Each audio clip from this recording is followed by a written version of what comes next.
Hi, welcome to Wait, Hold Up, What? A podcast from the women at Eliminate Girl Hate. I'm your host, Dawn Hanks. And in today's episode, we talk to Anna Sweet, founder and CEO of Artist Block Wines.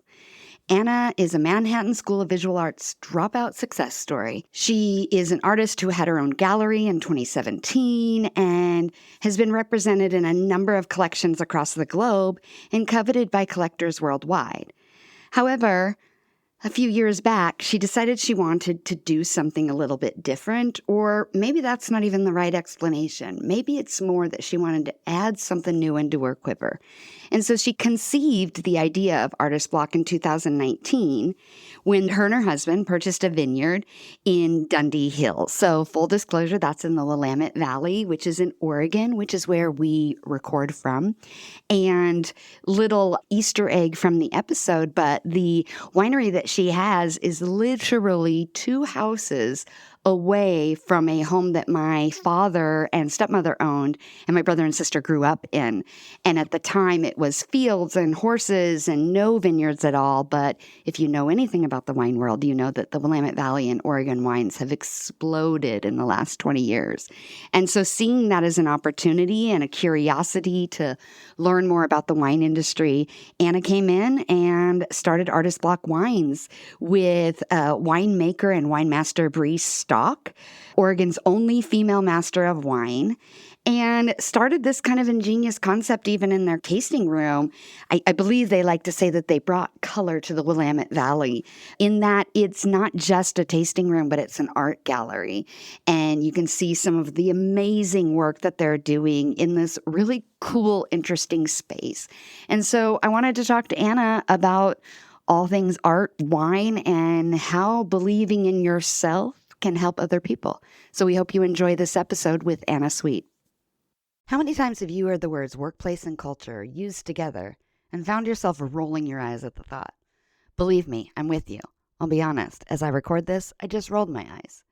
That's because the word culture has become homogenized in such a way that they actually had us believing ping pong tables and pizza were symbolic of a good place to work.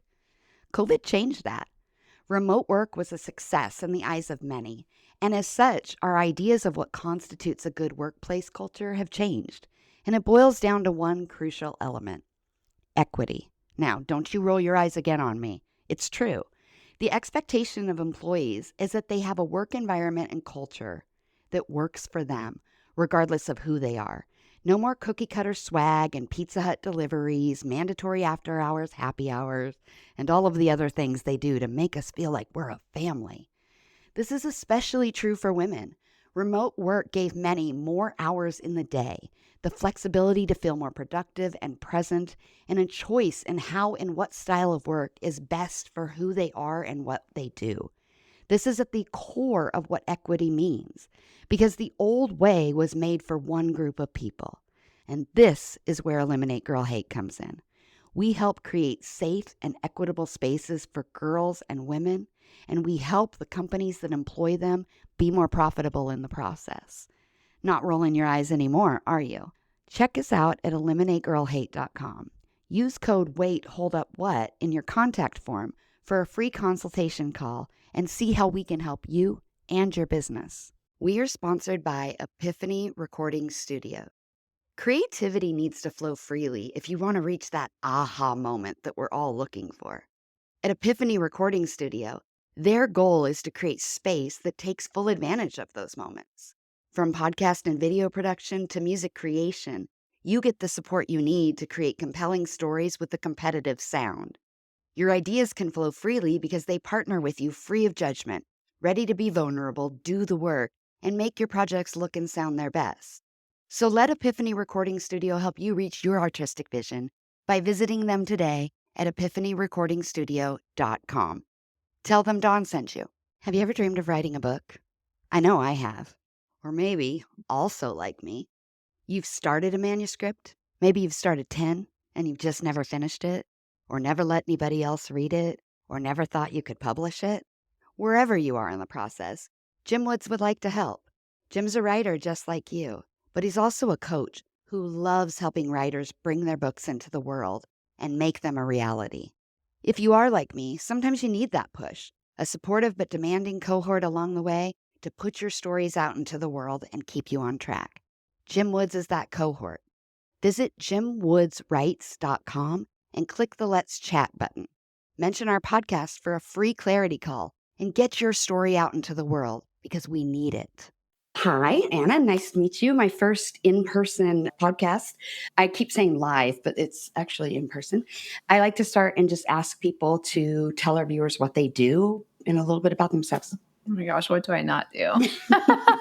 I am an artist by trade. I grew up in an art gallery. My mom was an artist, it still is, and I started down the creative path very young, obviously. Went to art school in New York, studied photography, and then went into the fine art world, opened my own gallery in 2017, did that for a few years before starting to study wine, and then fell in love with the wine world, moved out to Willamette with my family in Dundee, Oregon, and started a tasting room called Artist Block last May.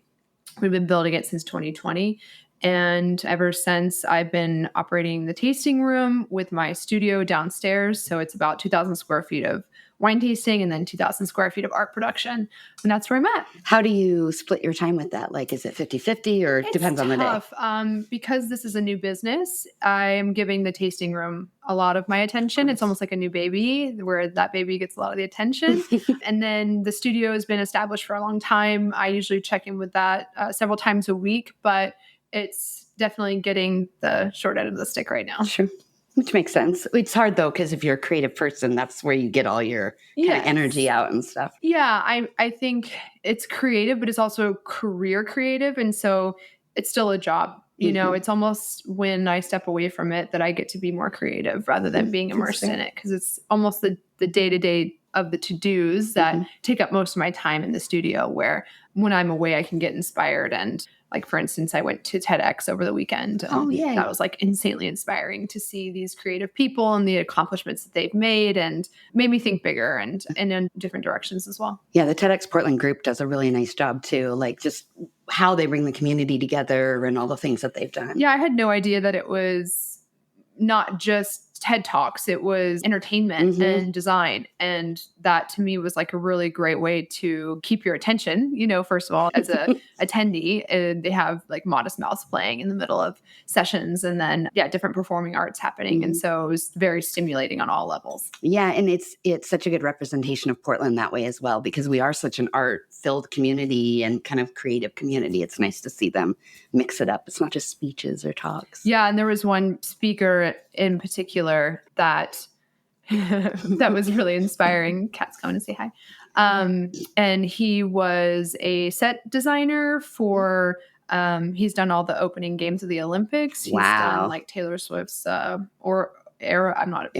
Swiftie, but Eras Tour. And it was really cool to see his plans for Portland and the things that he is imagining for the city, and taking that kind of live performance idea and translating it into a tourist experience when it comes to Portland. And so that was really exciting and inspiring to see that Portland's going to get kind of injection of creativity.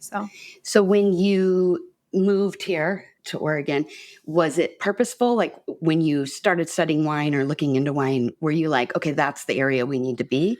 When I decided to move to Willamette, it was out of a desire as a creative, I think, to escape a little bit from the madness of Key West, which is where I was before here. It was go there. I mean, it was spring break all the time, and I felt there was no time to create or be creative. And so coming out here was one, like an escape from, stimulation in a way, but also a really inspiring region for wine because it was so up and coming and emerging. I went from not seeing any Willamette wines on a shelf at Publix in Florida to seeing 5 within a year. Yeah. And so that told me this place is doing things, like they're on the rise, and I want to be a part of that.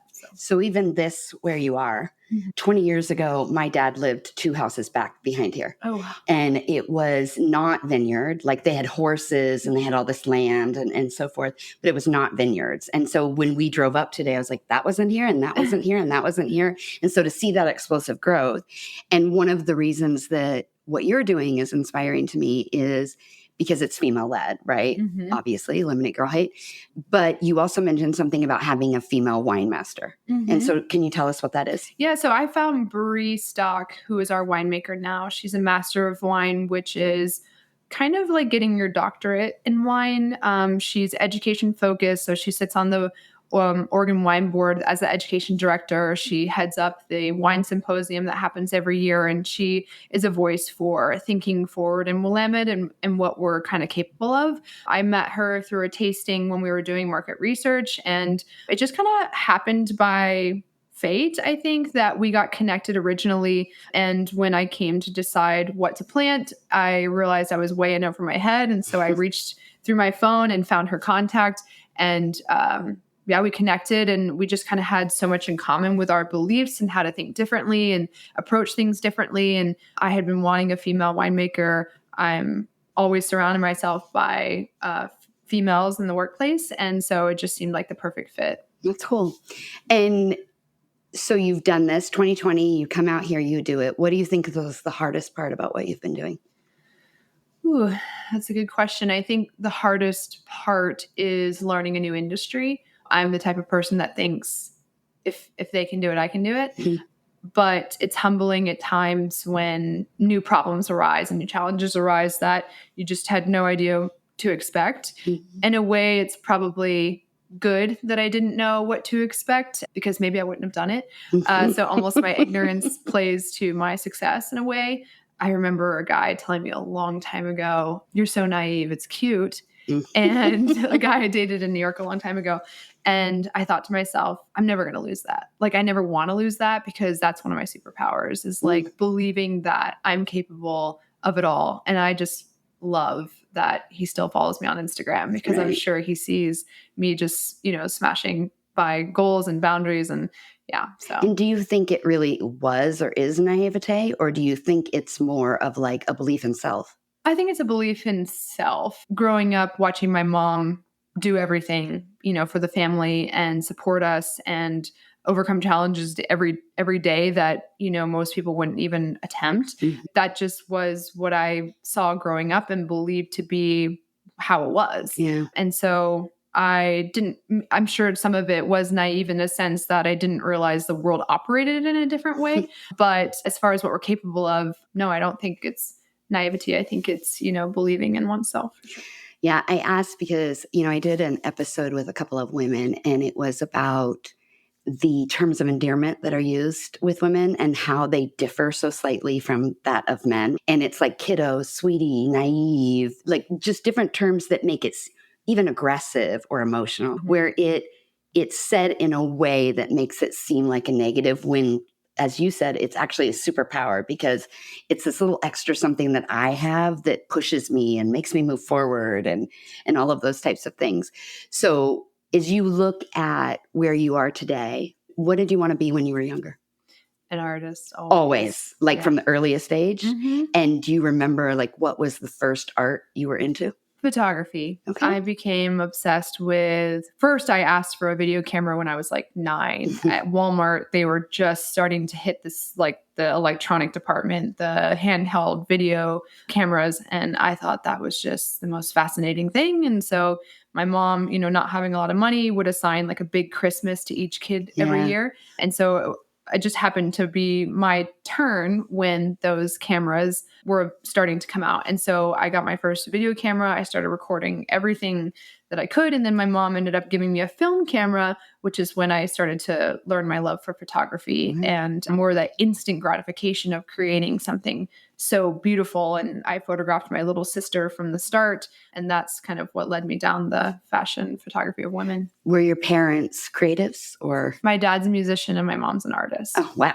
So it's in that DNA. Best of both worlds. Yeah, that's pretty cool. Probably a more open way of growing up too, because you're able to express yourself through the arts and through those things and not feel limitations. 100%. I think different women that have worked for me, my heart goes out for them in a way, because they were raised by a blue collar family that didn't necessarily support them working for another artist. They couldn't quite wrap their head around that being a successful career for a woman and how they would make money at that. And so me not knowing any other path, I felt very lucky and supported by my mom, not necessarily to go to art school because she thought that was a waste of money, Sure. but to pursue the arts, like never a hesitation from my family. But again, other women that have worked for me, I'm constantly trying to encourage and show them, you're the creative, you're the driving force in your life. And if you want to make money at this, you just have to figure out how. Even talking to a bunch of writers last week at an art opening, they were all kind of like, woe is me, you'll never make money being a writer. And I'm thinking, you can make money at anything if you believe that's what you want. You just, need to start doing the research and figuring out how. Especially nowadays, like everything's so democratized, right? Yes, with social media and like everything that you have access to at your fingertips for free. Yeah. There's no reason why you can't capitalize. You just have to want it, I believe. And when you went to art school, did you at that time know that maybe you needed a business sense or sensibility or training or education as well? Or maybe not then, it kind of came later? I think it was always ingrained in me. I was a little hustler. Like growing up in high school, I was figuring out how to make money, hustling, candy bars or whatever it was that I could sell to make money. So the thought that like my art could make me money was hugely like eye-opening when I got my first gallery representation and sold my first piece for over $1,000. That was like, holy crap, people actually want to buy what I create. And this is actually a sustainable source of income, which I always maybe was thinking and dreaming and hoping and wishing. But then when it actually happened, it was really affirming. How old were you? I was probably 23 when I got my first gallery to sell my work. And I originally thought I'd go down the fashion photography route and shoot for Vanity Fair. And it just seemed like that was a male-dominated world. And I worked for several male photographers. And I don't know, it just seemed like I'd always be the intern, where going out, I remember working for one photographer, particularly in London, and thinking, if I worked half as hard for myself as I am for this guy, like I'll be there in 6 months, no questions asked. And so that's what I did. I literally went home, started to work on my first series of fine art, and approached a gallery, and they politely declined. And then I didn't really take no for an answer. I said, well, why? And they said, well, photography, doesn't necessarily sell as well as mixed media. And then that's how this series was born. I took photography and I made it mixed media. And then I went back and they said, it's interesting. I've never seen anything like it. We'll give it a try. And that's what got my foot in the door. It's really kind of fun to watch you talk. It's so interesting because typically someone's on the other side of the screen. This is the first in person, right? So it's interesting to be right next to somebody who you can tell, first of all, likes what they do. Probably more than likes, but yeah. But it's also that it looks like your brain is continually doing this. Is like, okay, so now what? And what's next? And how do I do this? And so it almost feels like if you had gone down the original path, it might have been really limiting for you. I agree. I think after I got pregnant with my second kid, I was worried that I was going down the wrong path and I was getting distracted and I wasn't going to fulfill my dream of being a fashion photographer. And the more I kind of sat back and reflected on what I wanted for myself and my lifestyle, I realized it was going to be a lot of restriction, working for someone else, working on someone else's timeline, under someone else's creative direction, under someone else's, travel schedule, under someone else's salary restrictions. And so, vision. And all of it, it was just like, not going to be up to me. And as the control freak that I am, it was more and more alluring to work for myself and be a fine artist that managed my own time and work.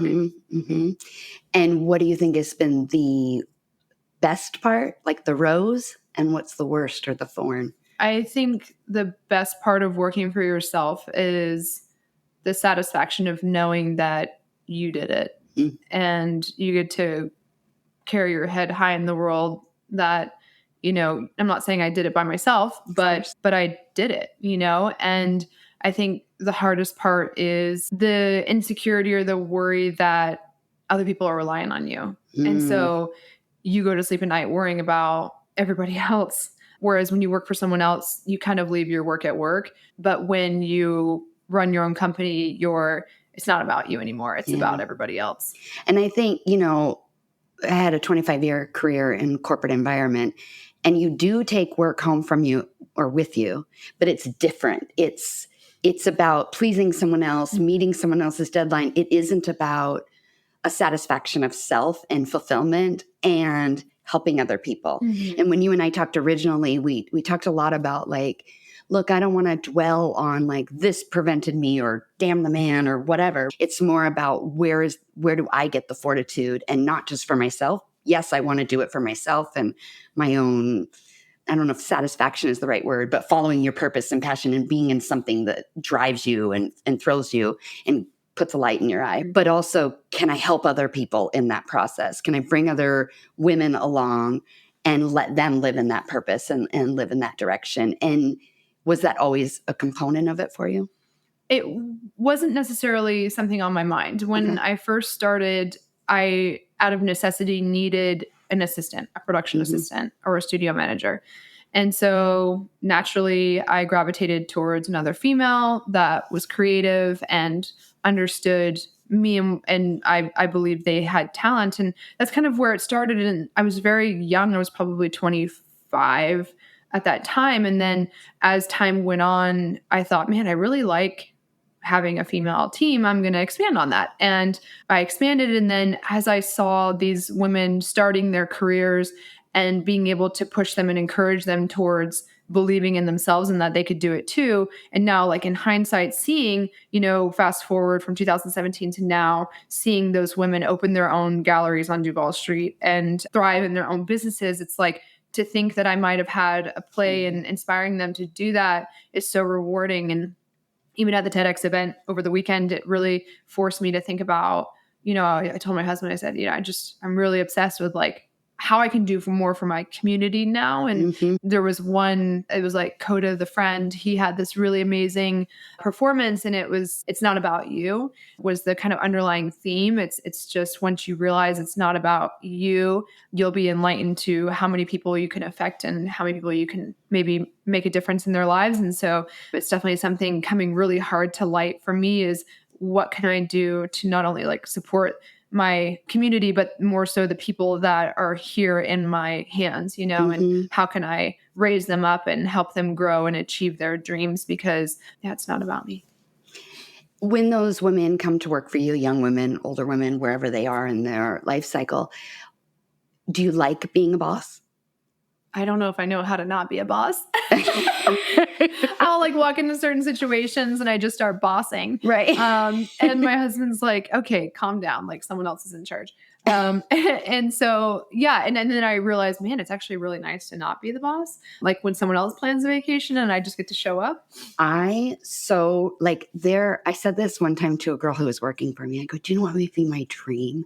I was like, that someone knows me so well that they plan my vacation and they book everything ahead of time. So I literally don't have to make a single decision for 1 week. And I like making decisions. I'm pretty decisive. I've been that way my whole life. But when you do it all the time for a lot of people, just that 1 week, right? Like, it's 2:00. Let's get my massage. I know. I heard that we make 35,000 decisions a day at the TEDx event. Again, they were talking about that.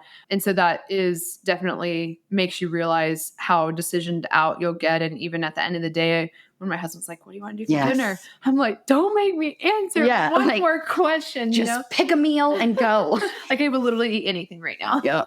My sister lives with me. And for Christmas a couple of years ago, I think it was during COVID because we were eating out a lot with delivery. And I bought her a wheel.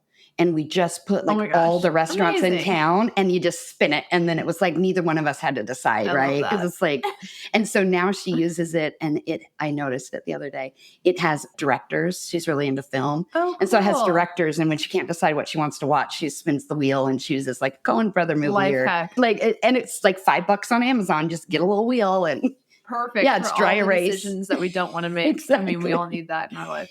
So when it comes to being a boss, there is the component about making all the decisions and the choices and being in control of something, which self-diagnosed total control freak here. I'm getting a sense of that from you in the best possible way.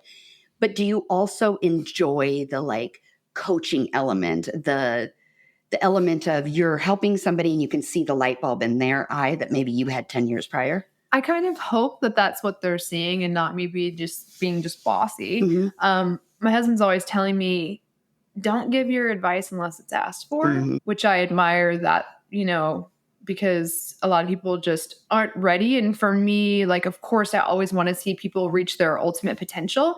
And so it's frustrating for me to see someone who has so much potential and not necessarily know how to tap into that, or not believe that they're worth it, or that, maybe they just don't even want it, but it's more out of I don't know if I don't know. I don't know what it is about certain women that have worked for me that I feel like I could call them every day with a pep talk. I could, lay out the whole plan for them on how to achieve their goals. But I'm trying to figure out now, like, what is it about those situations where I fell short? Maybe it's a deeper level of therapy. I don't know if that would help these women maybe believe that they're capable of more. But it is frustrating for me as a person who is so like high achievement to understand the brain of someone who's really kind of content. And there's nothing wrong with that. I think realizing for me to acknowledge that that's their decision and maybe just their lifestyle that they prefer. But where do you think that high achieving drive comes from for you? Well, I believe it probably comes from a deep down insecurity of not being good enough. That's fair. That's what I've been told. That's what I've realized in therapy. Growing up with 9 brothers and sisters, there wasn't a lot of attention on any one of us. And it was always this compete for attention and also validity and affirmation from parents, which, I didn't get growing up. And that is just me. I mean, obviously, like, all my brothers and sisters grew up in the same household, and not all of us are super high achievers. But me personally, how it affected me was, okay, how can I succeed and perform and, take my mom to Italy and fly my dad to Hawaii and, show them that. Because then they'll see you. Right. Yeah. Which, whether that's solvable or not, I don't know if I mind, because I love what I do and I love being an inspiration for other people too. Where were you in the birth order? 7 of 9. 7 of 9. Wow. It's a lot of kids. So I have a similar disposition. I'm learning. My therapist has told me control freak, but perfectionism, which I was vehemently arguing with her about. I'm like, no, if you're a perfectionist, like, things are perfect. And she's like, that's what a perfectionist would say, right? Like, you're never satisfied and you're consistently. But I think that there's so many expectations put on people, right? And there's all these shouldas or couldas or supposed tos. And that for me, even though I have always been driven, I have always been like, okay, what's next? What's better? What's better? Going out on my own was very difficult for me, because this idea of promoting and selling myself made me very uncomfortable. It made me feel gross. And I think sometimes that's that thing, right?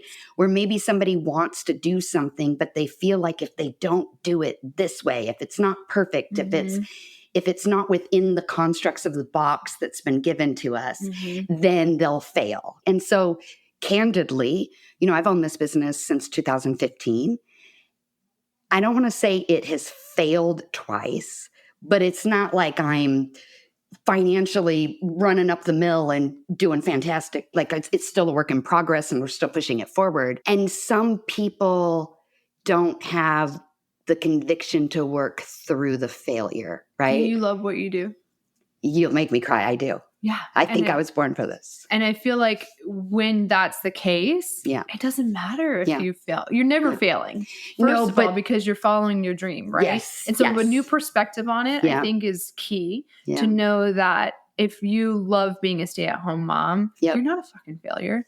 I love that. Like, you are living your true love. And if you love working at the post office because you love meeting new people every day and solving problems, like, you're not failing at being an entrepreneur, because that's where you love being. And so being an entrepreneur and working for yourself, and it is one of the hardest things, because you're constantly stacking yourself up against everybody else in the world's achievements.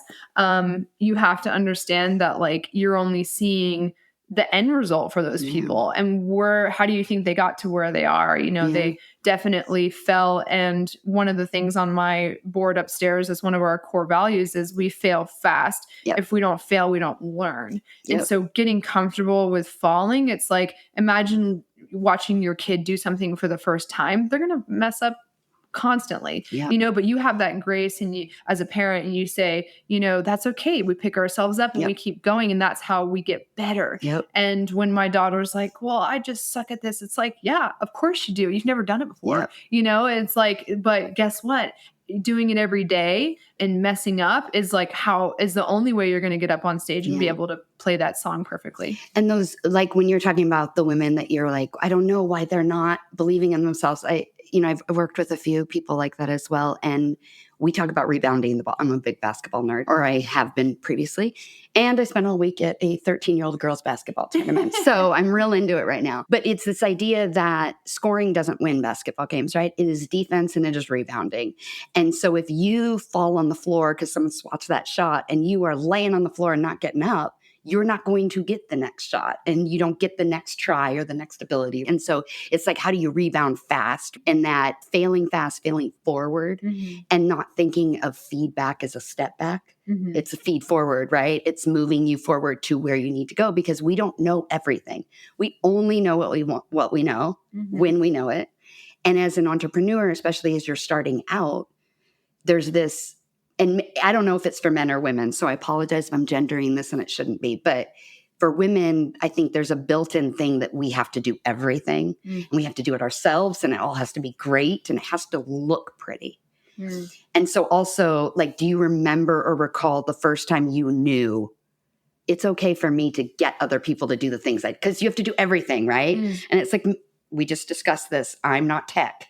So if I'm doing all my tech, we're going to go a lot slower than we need to be going. Yeah. And sometimes it's a necessity, where you are at in your business. You don't have the luxury to bring someone in. And so you've got to figure it out. You got to get on YouTube. You got to sit down and learn how to do Google ads, which is what it's a nightmare thorn in my side has been for the last week. But it's like, I don't have the money to hire an advertising firm to help me right now. And so how can I manage this project myself to get started? And then I find it super empowering to know, okay, this is what's supposed to happen. I don't necessarily need to involve myself now. I can trust that I'm making a good decision in who I'm hiring because I know the process through and through. And so I think, when it comes to, we were talking about being a good CEO, it's like learning every aspect of the business and knowing how to do it yourself so that you can effectively outsource that. And there's a really good book out there called Who Not How that I just read. And it's kind of an interesting format, but it's all about finding the right who for the how and not spending the rest of your life focusing on every little task because that doesn't push the needle in your life. Well, and because I'm so like, I am woman, hear me roar, and I want to help every woman or whatever, I can get a little too left on that or a little too far. And I had some people reach out to me that were like, I just want to help and I want to work for you. And I'm early in my career. I don't have experience.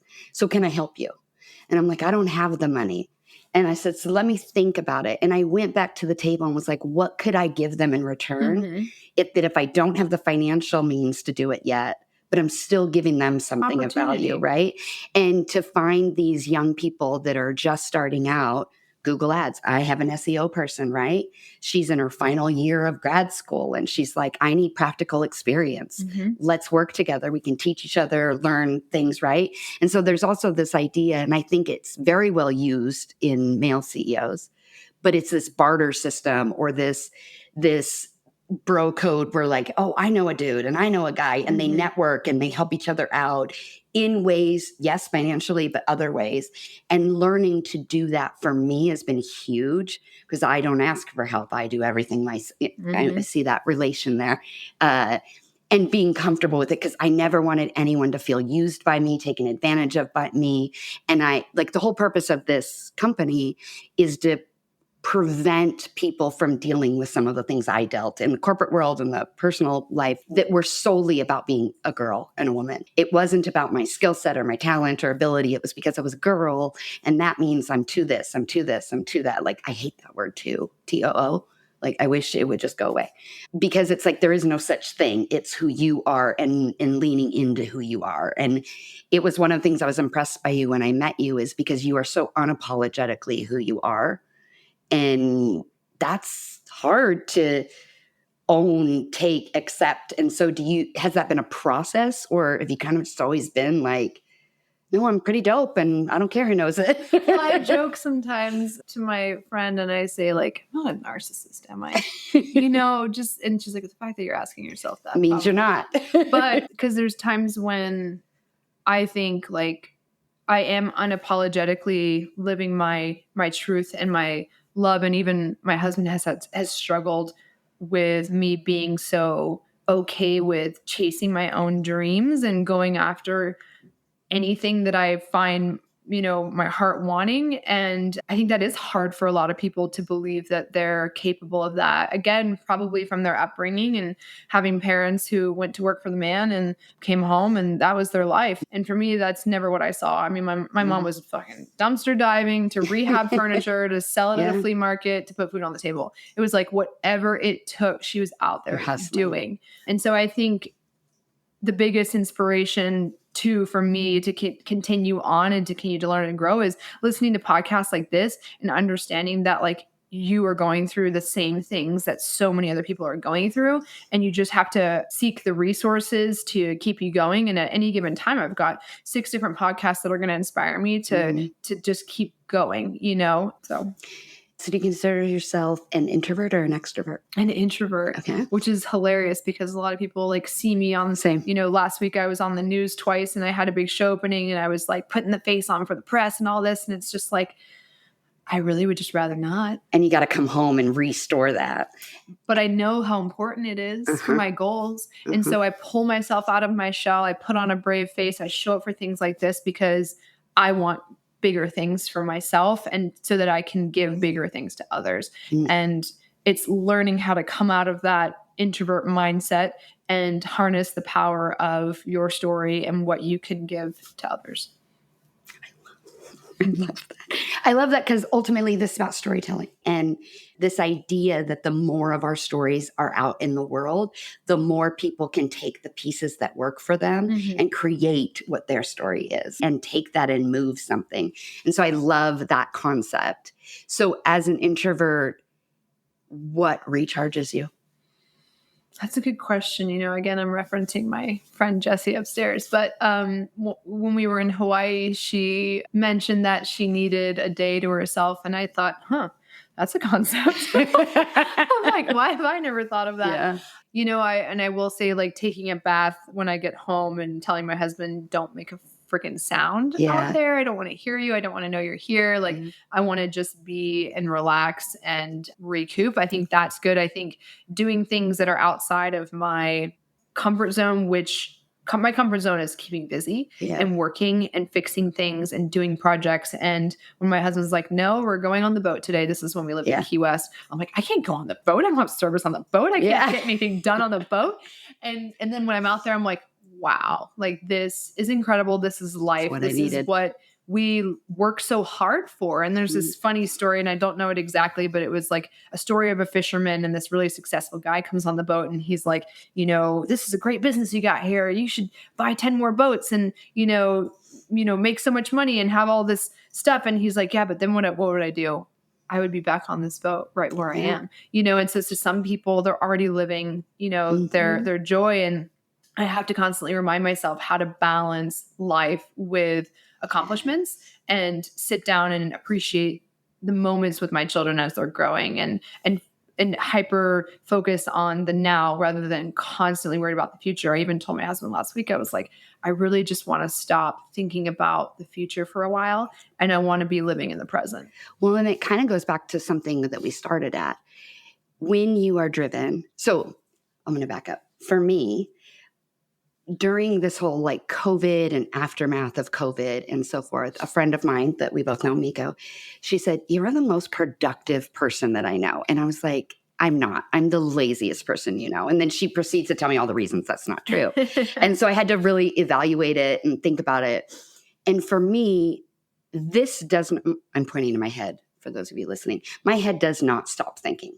It is 37 things at one time. I didn't know people could clear their brain. My brother was like, no, you're not normal. I'm normal. I can think at one thing at a time and I cannot. And so staying busy quiets the stuff that's going on in my head, right? And so it's like, oh, okay, then I can turn that part off and not worry or not stress. And a lot of high achievers, I follow this executive coach. They're from Novus Global, and his name is Jason Jaggard.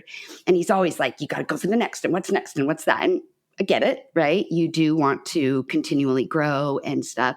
But I think it's about finding a balance between the growth and what's next in the future and finding moments of contentment. Right? Where it's like, your shoulders come down and you appreciate how far you've come. Because if you don't, then you just continue on this hamster wheel of trying to be seen, looking for validation, and you're getting hit attention. Rock bottom going that way. Yeah. And it happened to me when I opened the gallery in Key West. I had moved from Hawaii. I had a 4-month-old baby and I started a new business. Oof. And I was also heavily drinking at the time. And I got to a point where I ended up in the ER. It was panic attacks, it was anxiety, it was stress. And it took a long time to realize maybe I've put too much pressure on myself, that this is humbling. I'm not what I that naivety a little bit. Maybe I'm not quite as capable as I thought I was. Maybe I need to start looking at this in a different way and learning that those resets, those forced times where you're not achieving, are actually what propel you forward more than trying to grind the pavement. And I also realizing it might not actually be about your capabilities. Right. As I said, right. I was like, it's not, but in the moment you're thinking like, am I a failure because I can't just go like Elon Musk and, go.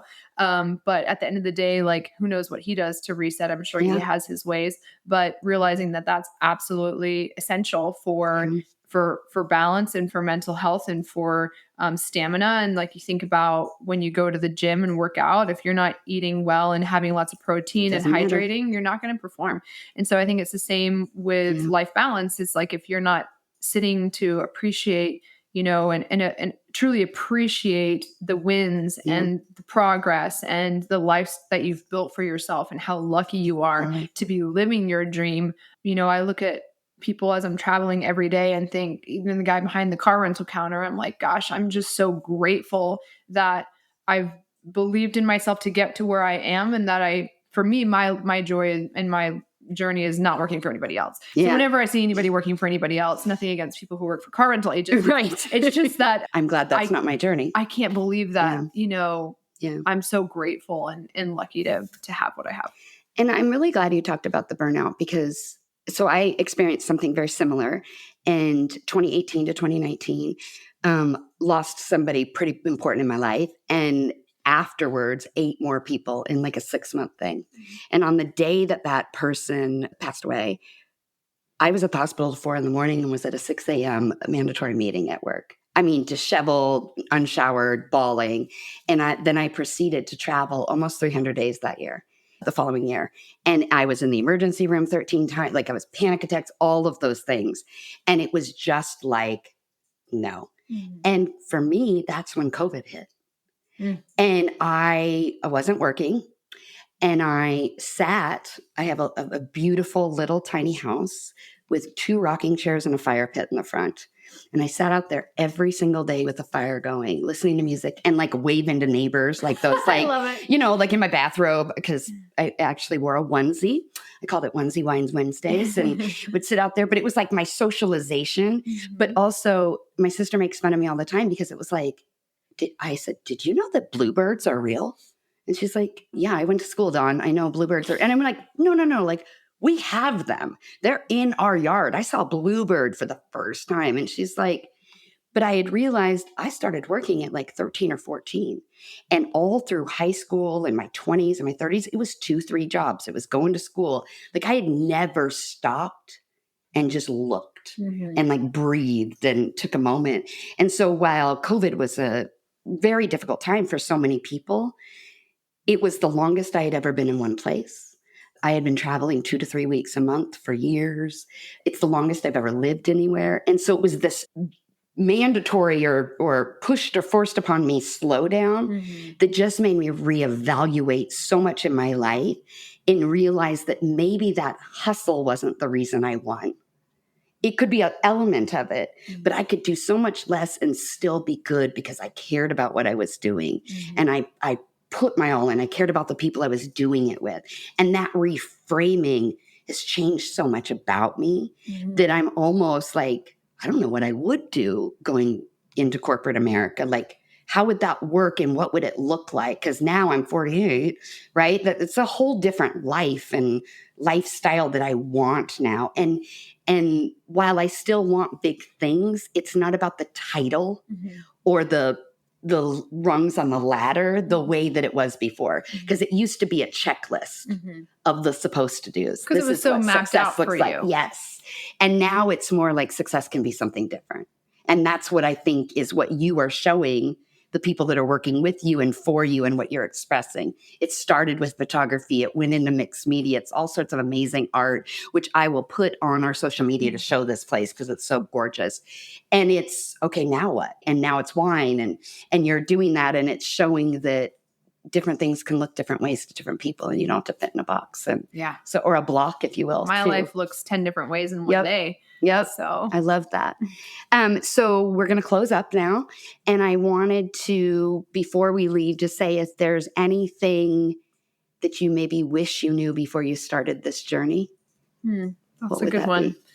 That it's truly a journey, and it's about the journey. It's not about the end. And I know that's so overused. You hear it all the time and you're like, yeah, whatever. But it's so true. It's so true that it's just about showing up every day and being, and knowing that every day is not going to look the same, and not, giving up when things get hard, and just, I think, being okay with the fact that like, it's always going to look different.